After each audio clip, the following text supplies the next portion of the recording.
오늘 우리에게 주시는 하나님의 말씀은 이사야서 61장의 말씀이 되겠습니다.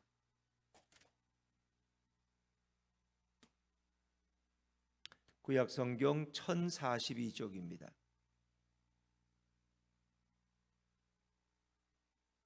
이사야서 61장 1절부터 6절까지 말씀만 한 절씩 교독하겠습니다. 주 여호와의 영이 내게 내리셨으니 이는 여호와께서 내게 기름을 부으사 가난한 자에게 아름다운 소식을 전하게 하려 하심이라. 나를 보내사 마음이 상한 자를 고치며 포로된 자에게 자유를, 갇힌 자에게 노임을 선포하며 여호와의 은혜의 해와 우리 하나님의 보복의 날을 선포하여 모든 슬픈 자를 위로하되 무릇 시온에서 슬퍼하는 자에게 화관을 주어 그 죄를 대신하며 기쁨의 기름으로 그 슬픔을 대신하며 찬송의 옷으로 그 근심을 대신하시고 그들이 의의 나무 곧 여호와께서 심으신 그 영광을 나타낼 자라 일컬음을 받게 하려 하심이라. 그들은 오래 황폐하였던 곳을 다시 쌓을 것이며 옛부터 무너진 곳을 다시 일으킬 것이며 황폐한 성읍 곧 대대로 무너져 있던 것들을 중수할 것이며 외인은 서서 너희 양떼를 칠 것이요 이방 사람은 너희 농부와 포도원 지기가 될 것이나 오직 너희는 여호와의 제사장이라 일컬음을 받을 것이라. 사람들이 너희를 우리 하나님의 봉사자라 할 것이며 너희가 이방 나라들의 재물을 먹으며 그들의 영광을 얻어 자랑할 것이니라. 아멘. 할렐루야. 네, 오늘도 이 새벽에 나오신 여러분 위에 우리 주님의 축복과 은혜가 함께하기를 간절히 바랍니다. 자, 이사야서 61장은 메시아의 사역, 메시아의 직임을 우리에게 소개해 주고 있습니다. 이 61장 1절의 말씀은 우리가 너무나 잘 익히 아는 말씀입니다. 누가복음 4장에서 우리 예수님이 갈릴리 회당에 들어가셔서 공생애를 시작하면서 처음으로 낭독했던 성경 말씀입니다. 그래서 이 말씀은 바로 예수님에 관한 말씀으로 그렇게 우리가 기억을 하고 있고, 메시아가 오셔서 하실 일, 하실 직임, 메시아의 사명을 우리에게 소개해 주는 책이죠.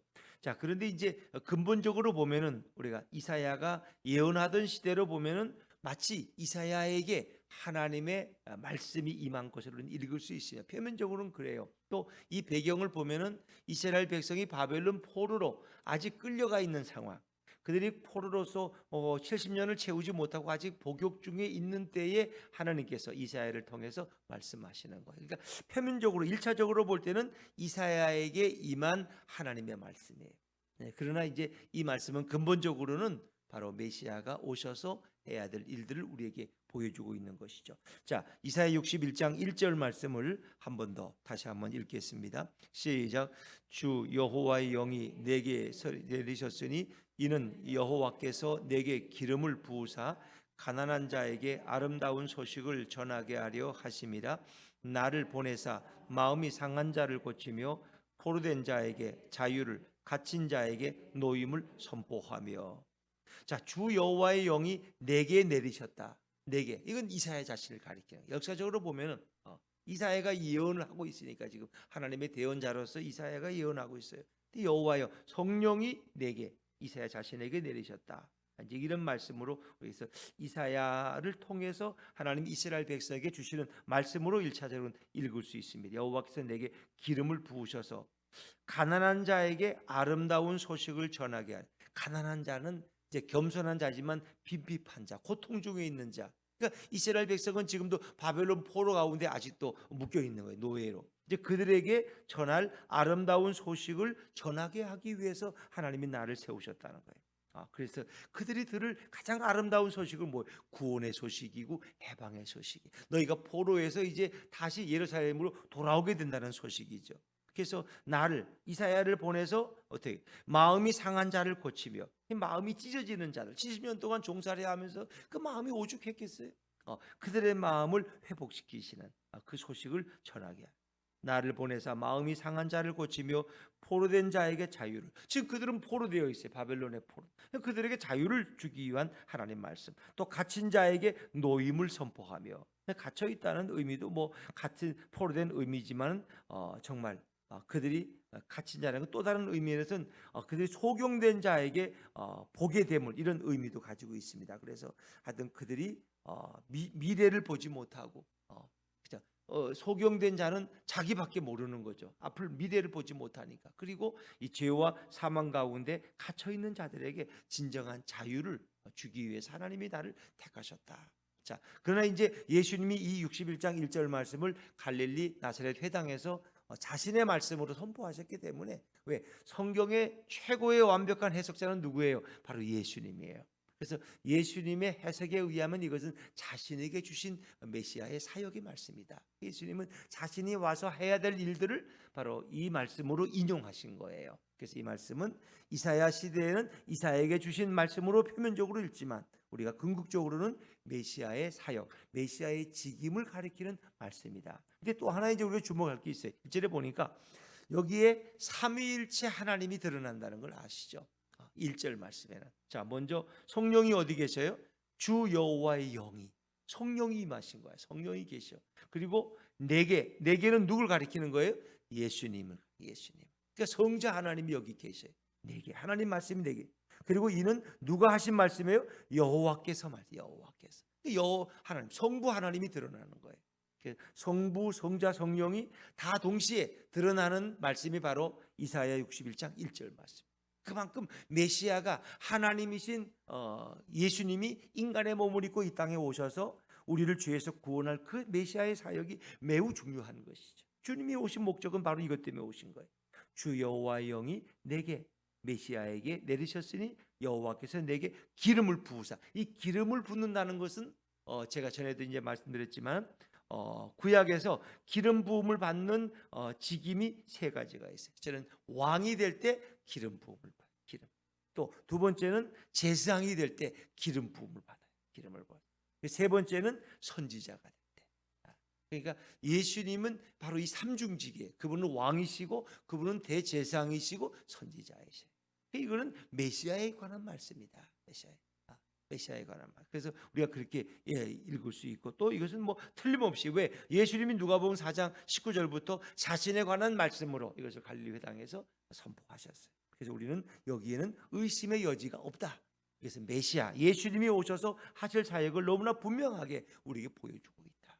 그래서 바로 온 인류가 죄와 사망에 포로되어 있는데, 이제 그들에게 이 기쁜 소식, 복음을 전해서 그들을 자유케 하는 거죠. 그래서 예수님을 만나면 마음이 상한 자들이 회복되어지고, 죄에 포로된 자들이 자유함을 얻고, 또 보지 못하는 자들이 보게 됨을 얻고, 참 자유와 해방을, 그리스도 안에서 누리는 참 행복과 기쁨을 성경은 우리에게 소개해주고 있다. 이것이 메시아가 오셔서 하실 사역, 예수님을 믿고 영접하는 사람들이 누릴 행복과 특권, 이것을 바로 우리에게 보여주고, 누구든지 이 사람들은 다 이렇게, 우리나라도 이렇게 보면은 복음이, 기독교 복음이 들어오기 전에는 우리는 뭔가 이렇게 얽매여 살았어요. 첫째, 남자와 여자의 차별.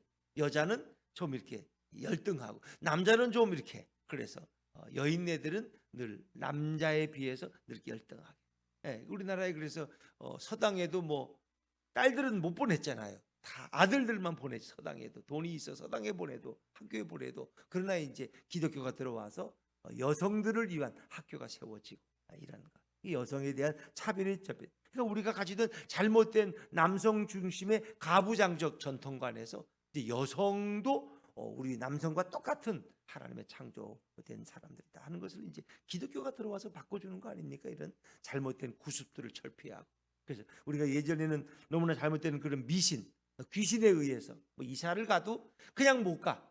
이사를 가도 점쟁이한테 가서 물어보고 날짜를 받아가. 또 어떤 날이에요? 손 없는 날을 받아가지고 가. 이 모든 것이 다 구술이. 우리가 뭔가 얽매여 사는 거예요. 이제 그런 거에서 기독교는 우리를 자유케 하시는. 예수님이 오셔서 우리에게 자유를 주시는 거예요. 새해는 여러분들이 다 자유로움을 느낄 수, 자유로움을 경험하는 그런 새해가 되길 바랍니다. 뭔가 자꾸 우리가 얽매여, 어떤 분은 돈에 얽매여 있어. 돈. 뭐 돈이 많다고 뭐 자유한 것도 아닌데 돈이 많으면 더 부자유해요. 근데 돈만 좀 많으면 우리는 좀 자유하겠다. 왜? 돈 때문에 늘 걱정하고 근심하니까. 자식들 뭐 전세금도 대줘야 되는데 아이고 돈이 좀 한 1억만 더 있으면 좋겠다. 이게 자꾸 돈에 얽매여 사는 거야 우리는. 근데 이제 예수님은 우리에게 이런 물질에서의 자유, 직장에서의 자유, 삶에서의 자유, 잘못된 관습에서의 자유, 이런 이 모든 얽매임에서 우리를 자유케 해주시는 것이 바로 진정한 예수님의 복음이고 복음의 능력이다. 또 마음이 상한 자가 예수님 앞에 오면은 치유함을 받고 그 마음에 정결함을 입고 회복되고 건강한 마음을 갖고 또 포로된 자 자유. 우리가 이 땅에서도 뭐 꼭 감옥에 있지 않아도 포로된 사람도 너무나 많아. 귀신의 영에 씌어가지고 또 마약에 중독된 사람들, 마약에 포로된 거야. 마약을 안 먹으면 어떻게 사람 구실을 못해?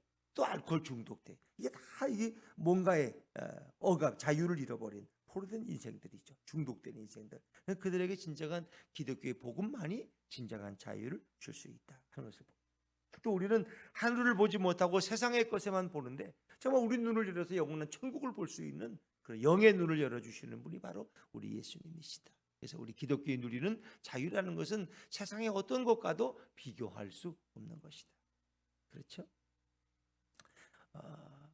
자, 우리 2절 말씀으로 이제 이런 하나님의 말씀이 우리에게 이제 은혜와 또 심판으로 우리에게 임하게 되죠. 자, 2절입니다. 2절 말씀을 같이 읽죠. 시작. 여호와의 은혜의 해와 우리 하나님의 보복의 날을 선포하여 모든 슬픈 자를 위로하되. 메시아가 오시면 두 가지를 늘 선포해. 은혜의 해와 보복의 날이에요. 이 은혜라는 것은 이제 구약의 희년 사상과 연결돼 있어요. 희년은 우리가 이제 일주일에 하루를 안식일 또 7년 중에 이제 마지막 7년째 6년 지나고 7년째를 안식년. 안식년이 되면은 농작물을 쉬게 하고 뭐 이런 이제 노예를 풀어주는. 또 그 다음에 이제 그것이 7일에 안식년이 7번 해서 그 다음에 1년을 더 합치면 그게 이제 희년이야. 50년째 77에 49에다가 1을 더하면 그래서 50년째는 모든 종을 다 풀어주고 모든 것을 다 다시 원달 상태로 돌리는 이런 해방의 날이 이제 희년 사상의 희년. 그래서 우리 인간이 가진 모든 억압에서 그 해는 자유함을 얻는 거야. 이게 희년의 해인데 이걸 이제 바벨론에서 해방되어 돌아오는 것과 관련해서 우리 예수님이 이 땅에 오심으로 우리가 모든 얽매였던 것에서 자유함을 얻는다. 그래서 집에 매여 있던 종들도 자유인이 돼서 돌아가고 이렇게 이제 이 모든 희년의 이 해방의 이 기쁨을 누리게 되는 것이 예수님이 오심으로써 우리에게 이제 그래서 예수님이 오심으로써 어떤 일이 일어났어요? 병든 자들이 뭐 38년 된 병자는 거기에 매여 있는 거야. 예수님이 오셔서 그를 자유케 하시고 또 바디메오나 소경 눈먼 자가 있어. 그러나 그 눈을 뜨게 해주시고 또 어떤 맹인에게는 진흙을 발라서 침을 이겨서 했더니 그가 보게 되어서 돌아왔더라. 또 어떤 사람이 있어요. 또 손 마른 자의 손을 자유케 해당해서 손 마른 자의 손을 내밀게 하시고 또 뭐 중풍병자 걷지 못하고 침상에 누워서 사람들이 데리고 왔는데 그에게 자유 일어나서 걸어가게 돼. 너를 죄를 상하고 너의 육체의 건강도 주시는 이 모든 것이 이제 주님이 오심으로써 우리에게 행하실 이 은혜의 역사죠. 그러나 이제 여기에 또 한 가지 역사가 있어요. 이 보복의 날이라는 건 심판의 날이에요. 심판. 그러니까 예수님의 복음을 영접하지 않는 자에게는 뭐가 임하는 거예요? 심판이 임하는 거예요. 기독교 복음은 그래요. 양자예요. 너희가 복음을 영접하면 어떤 가운데 있어도 너는 용서함을 받고 하나님의 자녀로 건강하고 행복한 삶을 살지만 천국 백성이 되지만 너희가 이 복음을 거부하면 너희에게는 하나님의 심판. 그래서 이 보복의 날이라는 것은 심판을 선포하죠. 메시아가 오심으로써 이 두 가지 사역을 우리에게 말씀하시고 예수님의 말씀에도 이런 그래서 종말의 심판에 대한 예수님의 말씀도 복음서에 많이 소개되고 있습니다. 복음이라는 건 늘 양자 둘 중에 하나입니다. 그리고 우리 복음에도 넓은 길이 있고 좁은 길이 있는 넓은 문이 있고 좁은 문, 지옥의 길이 있고 천국 가는 길이, 구원이 있고 사망, 멸망이 있는 늘 두 가지를. 그래서 이제 어찌 보면 이것은 어떤 사람들에게 선포돼요. 스스로 자신을 구원할 수 없는 사람. 내 힘으로는 바벨론 포로에서 돌아올 수 없어. 그러니까 누군가가 우리를 자유케 해야 돼. 그 메시아의 사역을 대신한 사람이 이제 고레스, 페르시아 제국의 고레스 왕이 바벨론의 이스라엘 백성들에게 자유를 선포. 왜? 바벨론이 페르시아에 망했기 때문에 이제 모든 정권은 고레스 왕이. 고레스가 하나님의 뜻을 받들고 그들에게 자유를 주는 거예요. 그러니까 스스로 돌아올 길이 없어요. 우리가 뭐 일본하고 싸워가지고 뭐 해방시켰어요? 우리는 뭐 독립군들이 열심히 싸웠지만 너도 일본이 우리 앞에 무릎 꿇는 건 아니잖아. 이제 그러니까 미국이란 나라 연합군을 사용해서 히로시마에 원자폭탄이 떨어지고 하나님의 역사죠. 그러니까 우리에게 자유를 주는, 우리 해방이라는 게 오는 거죠. 해방. 그러니까 우리는 스스로 자신을 구원할 힘이 없어. 그러나 메시아가 오심으로써 메시아를 기다리는 자에게 바로 이런 자유의 선물, 구원의 선물이 주어지는. 어찌 보면 우리가 기독교가 말하는 구원이라는 것도 내가 스스로 이루는 게 아니에요. 내가 착한 일을 많이 해서, 내가 헌금을 많이 해서, 내가 정직하게 살고 예배를 많이 드려서 내가 구원받는 것이 아니라 우리는 그저 주님이 우리에게 은혜 베풀어 주시기를 간절히 사모하는 마음으로 주님을 예배하고 찬양하는데 주님이 거저 주시는 그 구원의 선물 우리가 받는 거죠. 그래서 어찌 보면 주님이 주시는 구원의 선물을 그냥 겸손함으로 받으면 되는 거예요. 마음을 열고 누구든지 주 예수를 믿으라. 그래야만 너와 내 집이 구원을 받으리라. 우리가 뭘 하라는 게 아니야. 얼마를 바치라. 그러면 너희 집에 구원이, 이게 아니고 주 예수를 믿으면 되는 거예요. 믿음이라는 건 뭐예요? 그분을 내 구주로 영접하는, 영접하는 자, 곧 그 이름을 믿는 자들에게는 하나님의 자녀가 되는 뭘 주셨어요? 권세를 주셨다. 요한복음 1장 12절에 영접하는 자, 곧 영접하는 자가 그 이름을 믿는 자예요. 예수님을 내 인생의 주인으로 영접하고 모셔드리는 자가 그 예수의 이름의 권세를 믿는 자예요. 그가 바로 하나님의 자녀가 되는 권세를 가지고 살아갈 수 있는. 여러분, 우리도 정말 이 2023년에는 우리가 정말 하나님의 자녀의 권세를 가지고 이 새해를 정말 명령하며 선포하며 담대하게 살아가는 새해가 될 줄로 믿습니다. 네. 주님은 우리에게 그런 축복을 주실 수 있는 거예요.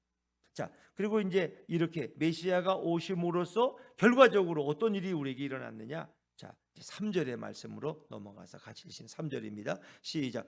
무릇 시온에서 슬퍼하는 자에게 화관을 주어 그 죄를 대신하며 기쁨의 기름으로 그 슬픔을 대신하며 찬송의 옷으로 그 근심을 대신하시고 그들이 의의 나무 곧 여호와께서 심으신 그 영광을 나타낼지라 일컬음을 받게 하려 하심이라. 아멘. 이 3절 말씀은 너무나 아주 유명한 그런 말씀이죠. 목사님들이 설교하면서도 가장 많이 인용하는 말씀 중에 하나가 이사야 61장 3절입니다.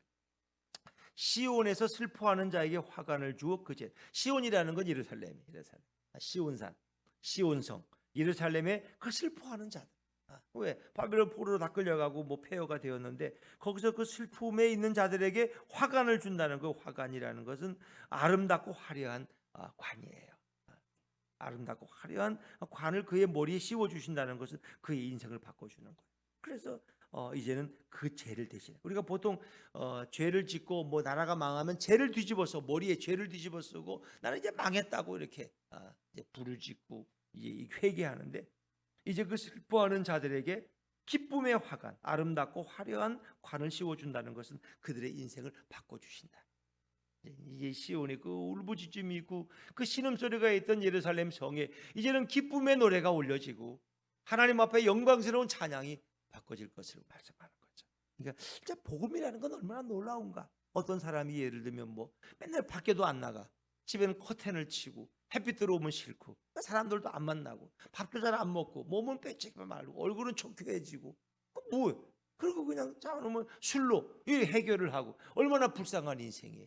그러나 거기에 기독교의 복음이 들어, 예수의 복음이 들어오고 그러면 창문을 열고 커튼을 열고 이불을 밖에 갖다 말리고 청소를 하고 밝은 태양을 바라보면서 주님을 찬양하고 나가서 또 일하고 활동하고 사람들을 만나고 뭔가 인생이 달라지는 거 아니에요? 그러니까 그렇게 구차하던 예루살렘이 이제는 기쁨의 성읍으로 바꿔지는 거예요. 아름답고 화려한 관이 그의 머리에 씌워져.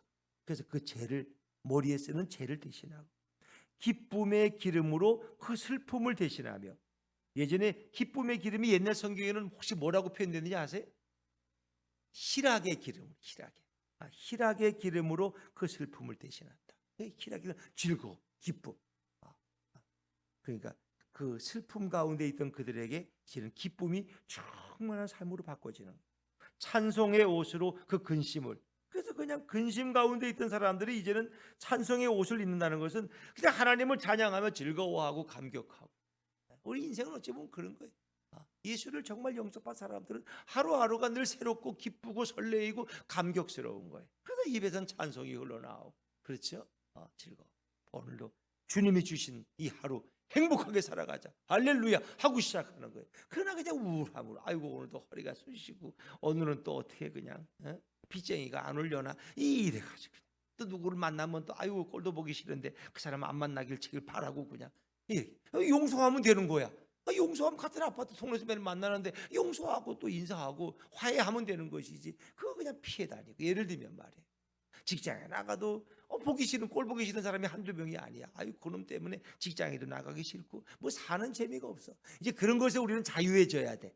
용서할 사람 용서하고, 화해할 사람 화해하고, 그리고 이 좋은 세계를 주신 주님을 찬양하면서 우리는 예수의 복음 가운데서 우리는 살아가는 자가 진정한 기도. 그래서 슬픔이 대신 화관을 쓰고, 기쁨의 희락의 기름으로 슬픔을 대신하고, 이제는 찬송의 옷으로 근심을 대신하고. 이제 그들이 누구냐? 의의 나무, 곧 새롭게 지음받은 하나님의 백성들이에요. 그들이 의의 나무라 그러죠. 의의 나무, 곧 여호와께서 심으신 그 영광을 나타낼 자라, 일컬음을 받게 하려 하십니다. 어찌 보면 이제 바벨론에서 남은 자가 돼 돌아온 자들, 그리고 하나님의 은총을 경험한 자들이 새로운 예루살렘을 일으키고 주님의 뜻을 드러내고 주님의 영광을 온 세상에 선포하는 거예요. 그렇죠? 70년 동안 그 성읍은 죽음의 도성이었지만 돌아온 이들이 이제 하나님의 그 주시는 기쁨으로 충만해서 그 성읍을 다시 세워가는 거예요. 이제 이 얘기는 오늘 예수님을 영접한 그리스도인들의 삶을 가리키는 거예요. 그래서 그 마음에 세상의 소망을 두지 아니하고 영원한 천국의 소망을 두고, 그 마음에 세상 물질이나 세상 염려를 담지 않고 예수님, 우리의 하나님이신 예수님을 내 마음에 모시고 살아가는 삶은 어떠해야 되느냐? 그가 바로 의의 나무예요. 새로운 이제 나무가 이렇게 막 자라가듯이 새로운 나무를 하나님은 이제 창조하신, 그게 새로운 백성이에요. 구원받은 백성들, 회복된 백성들, 그게 바로 오늘 여러분 크리스찬들이에요. 크리스찬들, 바로 예수님이 주인된 사람들. 그들은 여호와께서 심으신 그 영광을 나타낼 자라, 일컬음을 받게 하려 하십니다. 그래서 죄악으로 넘어졌지만 이제는 은혜로 회복되어서 든든히 하나님의 영광을 위해서 복음을 선포하며 살아갈 그 주의 백성들, 주의 군사들, 그들을 가리킨 게 그들이 바로 의의 나무예요. 바로 오늘 예수 믿고 영접한, 주님과 함께 하길 결단하는 여러분들이 바로 이 세상을 변화시킬 의의 나무가 되었다. 그래서 하나님께서 우리를 심으셨어요. 그리고 우리는 하나님의 영광을 이제 우리는 나의 영광을 드러내지 않아요. 오직 죽어도 살아도 우리는 뭐예요? 주님의 영광을 위해 살아요. 그래서 오직 고린도서 10장 31절에 내가 먹든지 마시든지 무엇을 하든지 하나님의 영광을 위해 살아가는 거예요. 할렐루야. 이제는 나를 위해 살지 말고 하나님의 영광을 위해서. 나는 죽었어, 십자가에서. 이 희년의 사건 속에는 대속적 사건이 숨겨져 있어요. 이건 여호와의 종의 노래 이사야 53장과도 관련되어 있어요. 그래서 하나님이 인간의 몸을 입고 이 땅에 오셔서 십자가에서 우리의 모든 죄를 대신 지시고 죽으시고 부활하심으로 우리의 영원한 생명을 주심으로 이제 우리 인생이 바뀐 거예요. 우리 인생이 이제. 그래서 우리는 주님의 영광을 드러낼 자로 우리는 살아가야 돼. 이제 그런 사람으로 우리를 이제 오늘날은 그리스도인이라고 부르지만 성경에는 의의 나무라고 이렇게 표현하는 거예요. 그러면 그들이 해야 될 일이 뭐냐? 이제 메시아가 오심으로 우리 인생을 변화시켰어. 그럼 우리는 어떤 일을 해야 되느냐? 자, 4절 말씀이에요. 4절 말씀이에요. 4절입니다. 시작.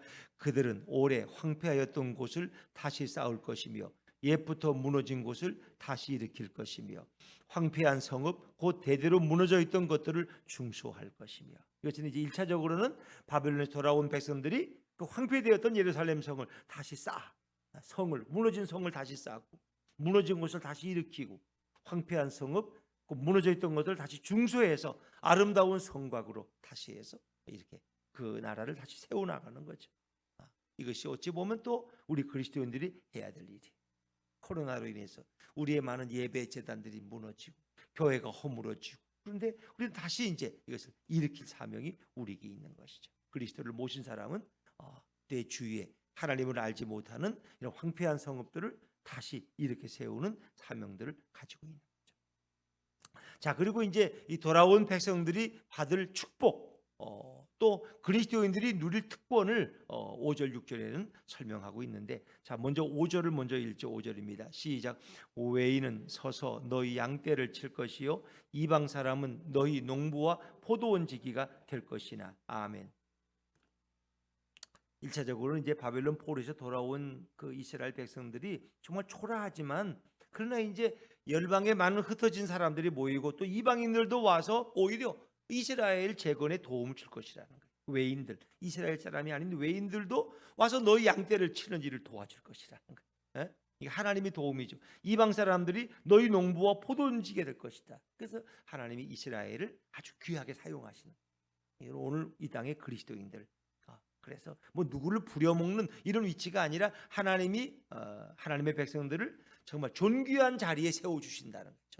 사람들이 다 부러워하고 오히려 다른 사람들부터 도움을 받는, 다른 사람들, 외인들이 와서 도와주고 이방 사람들도 와서 도와주는 이런 특별한 자리에 하나님께서 세워 주신다. 이것은 이스라엘 백성들에 대한 말씀이기도 하고, 정말 우리 그리스도인들이 받을 영광과 그 모든 즐거움을 성경은 이렇게 표현하고 있는 거예요. 그리고 이제 우리에게 주어진 사명이 있어요. 그것이 중요한 6절 말씀인데, 자, 6절 말씀 마지막으로 있습니다. 6절입니다. 시작. 오직 너희는 여호와의 제사장이라 일컬음을 받을 것이라. 사람들이 너희를 우리 하나님의 봉사자라 할 것이며 너희가 이방 나라들의 재물을 먹으며 그들의 영광을 얻어 자랑할 것이니라. 아멘.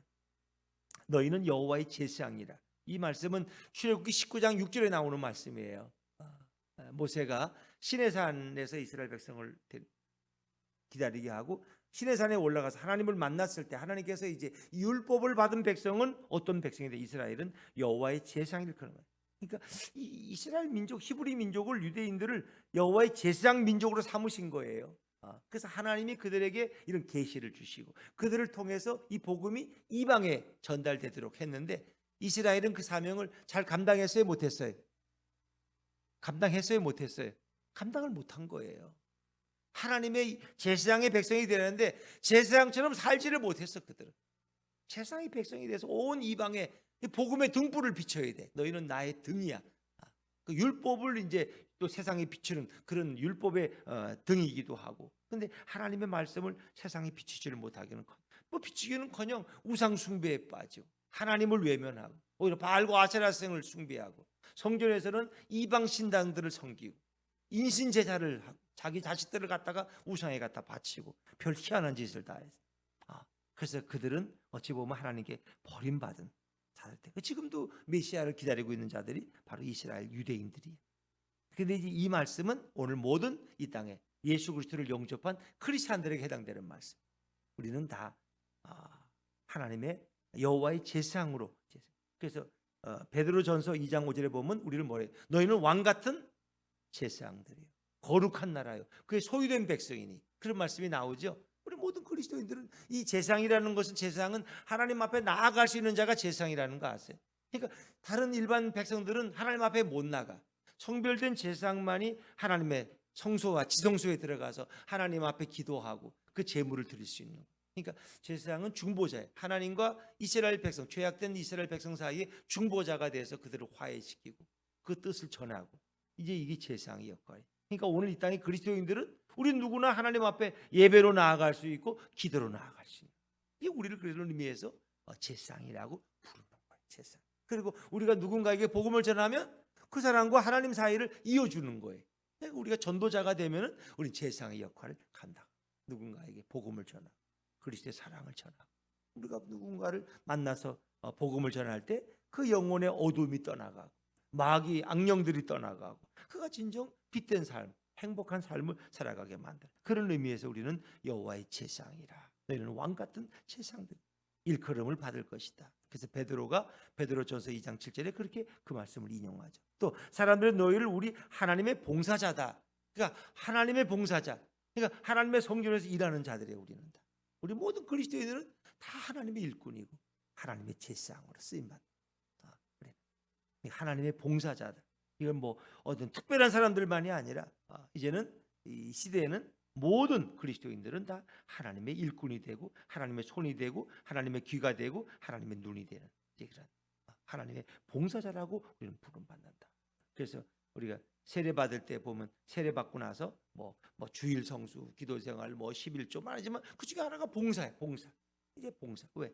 그리스도의 몸된 교회를 우리가 섬기고 봉사하는 이제 그런 사명이 모든 그리스도인에게 있다는 거예요. 그리고 너희가 이방 나라들의 재물을 먹으며 이것은 이제 하나님이 그리스도인들을 영광되이 이렇게 자리에 세워 주신다. 그들의 영광을 얻어 자랑할 것이니라. 바벨론 포로에 돌아온 백성들에게 주어질 그 영광과 축복을 노래하지만 근본적으로 예수님을 영접한 그리스도인들이 누릴 특권.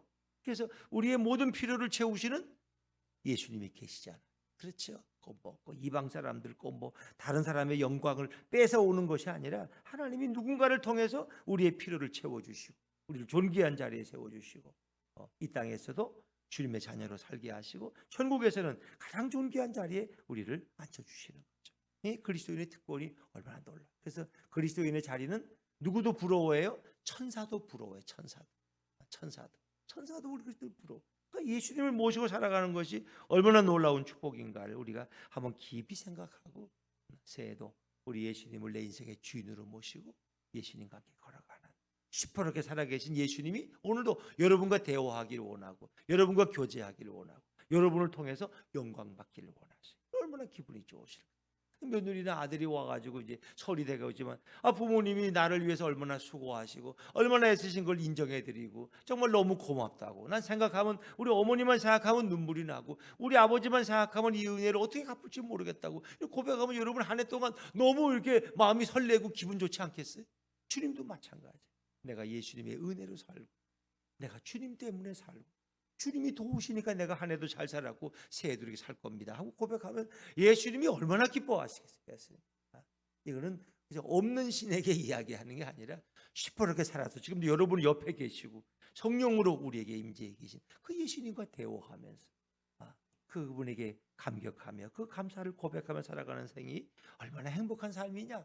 그래서 오늘 여러분들이 펼쳐갈 이 새해가 예수님과 동행하는 그런 행복한 한 해가 되시기를 주의 이름으로 축원합니다.